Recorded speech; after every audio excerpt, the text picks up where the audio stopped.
Hey music friends, this is Davi Vasc, I'm a music composer for games, and everybody is talking about Skyward Sword HD, the new HD remaster in the Zelda series, and I think this is an opportune moment to listen to and celebrate this soundtrack, which I think is one of the most underrated soundtracks in the Zelda series. I think it was largely overlooked to a certain extent due to the controversial reputation of the game itself, but today we're gonna listen to it. Let's go! Okay, so first off we have this intro here.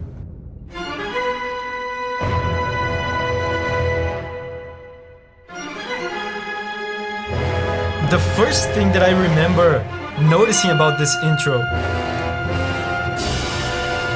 is that it's orchestral music, it's live orchestral music, and it suits the Zelda series so well. It's difficult to believe that this was actually the first game with live orchestral music.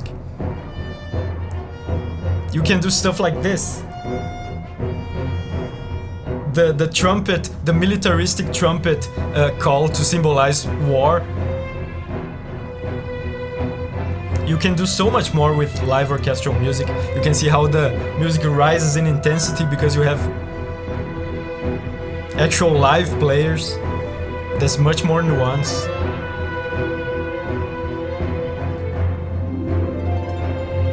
Oh, did you notice this? The harp arpeggio playing as the light appears. They're obviously associating the harp with something good because something good and benevolent, because in the game, of course, the harp is a symbol of the goddess and you use it throughout the game.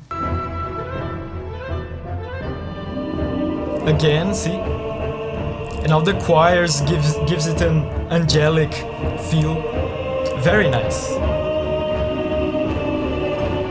Oh, and of course the Ballad of the Goddess, the main theme of this game. So exciting.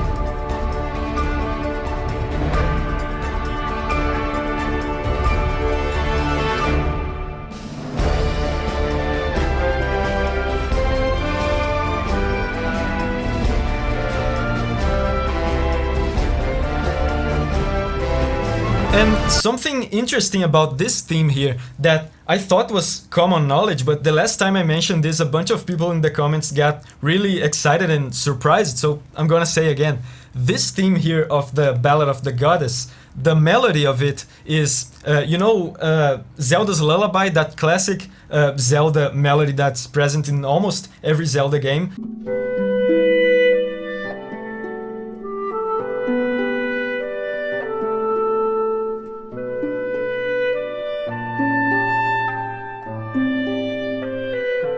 This Ballad of the Goddess melody is Zelda's Lullaby backwards. I'm gonna show you.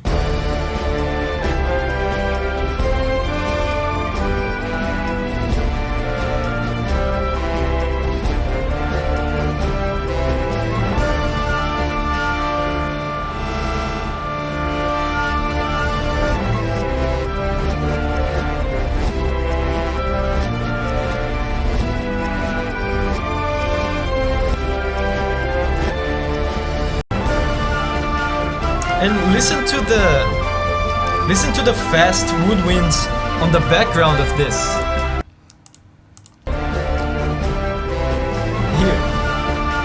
Can you hear it? They're very fast in the background, going something like this. These fast woodwinds really give me the idea of rapid wind, of flight, of zipping through the air with the wind blowing at your ear, which of course has a lot to do with this game. Man, this part is so beautiful. This melody. Can you guys hear? There's some sort of electronic-like synth percussion sound. Something like that. And this soundtrack uses some elements of electronic synth sounds, mostly as a reference to Fi, which is one of the characters, which is kind of a robotic girl thing. So they often use these kind of electronic elements as a mention to her. It's so refreshing to listen to this with a real harp being played by a real human being. I'm not the kind of guy that thinks that every video game soundtrack has to be played with real instruments and a real orchestra and it gets better that way. I don't think that. But the Zelda series is definitely a series that benefits from it. Beautiful strings.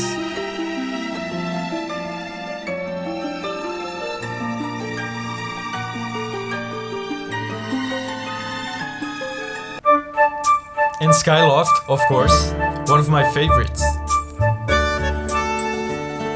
Such a light-hearted theme. And you can hear how light it sounds on low-pitched instruments. There's almost no bass, there's just some pizzicato strings every once in a while. Dum dum, see?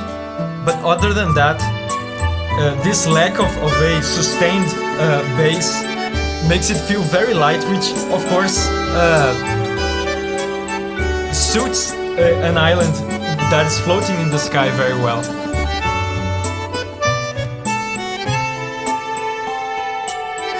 And I appreciate so much the fact that this is an original melody, a completely original composition, because, you know, if you're a fan of The Legend of Zelda, you know that they could very well just, you know, it's a starting village, they could very well just slap an arrangement of Kokiri Forest or, I don't know, Kakariko Village, as they tend to do to overuse classic melodies. So I really appreciate them going for something completely new here.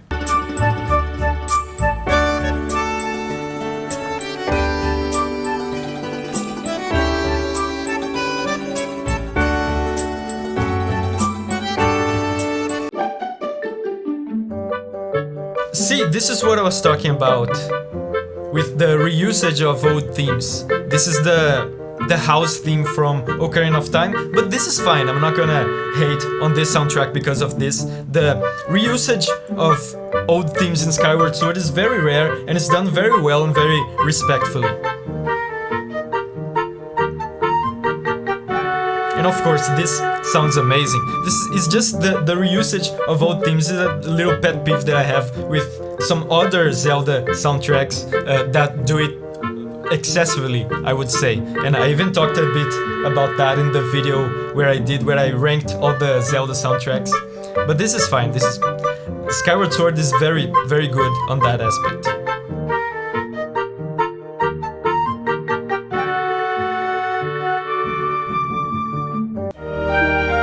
And this here, I think this is my favorite track on this entire soundtrack.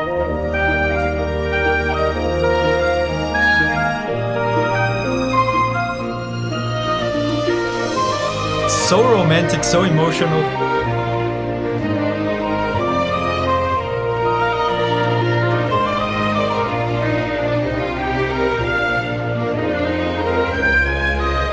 And it's so fitting for this game too, because in this game, if I remember correctly, this is actually the first game where Link actually has some kind of romantic relationship with Zelda, even if it's just that kind of young and naive crush that he has on Zelda and Zelda has on him. And this is very well portrayed in this melody, by the way. This is not a dramatic, you know, fiery passion. This is a young, playful and naive love. So beautiful and well constructed.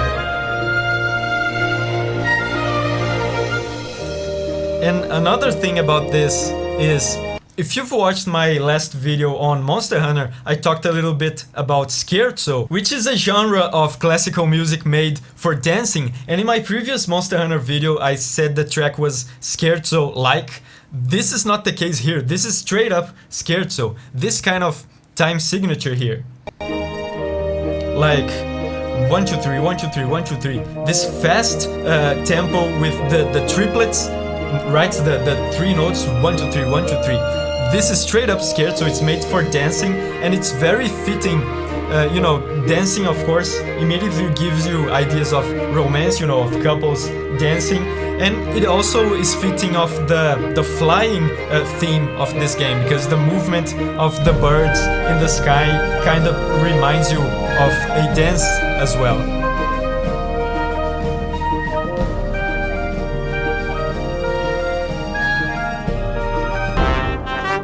And now, Groos's theme, and of course it's gonna be super cartoony.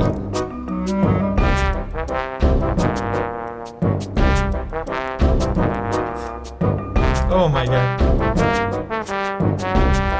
It's so interesting that they choose a brass instrument to symbolize Groos.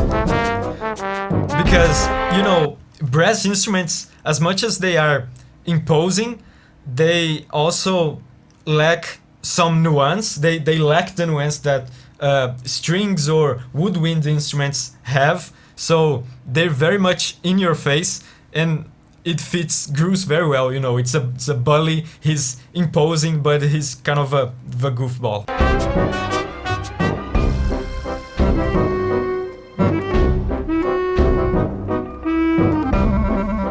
And you know what this reminds me of? It reminds me a bit of the theme for the pirates in Wind Waker, which is kind of the same energy.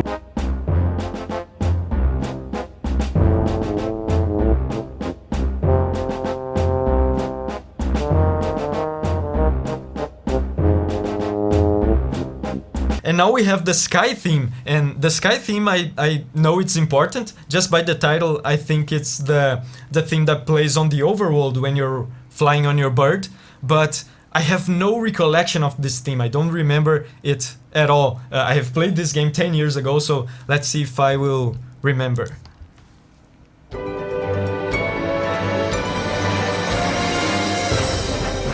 Okay, it's a bit heavier than I expected. A lot of brass.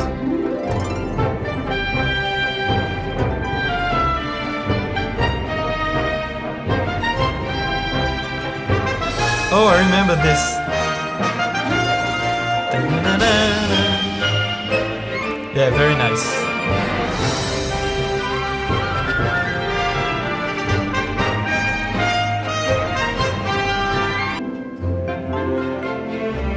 Oh, and here you can hear that they're doing here the same thing I talked about on the Skyloft theme.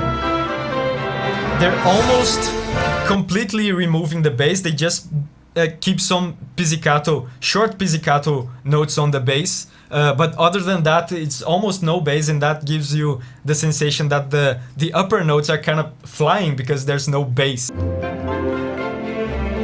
See, just the dum dum.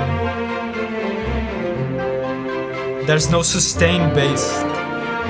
Very nice. One thing that I noticed here is that as much as it feels very exciting, I noticed some hints of negative emotion here, and I noticed that the composer put some sad chords here in places where they really don't belong. So I think this could be maybe the composer trying to convey the scary roller coaster like sensation of flying. So, you know, it's not just exciting and fun, it's actually kind of dangerous.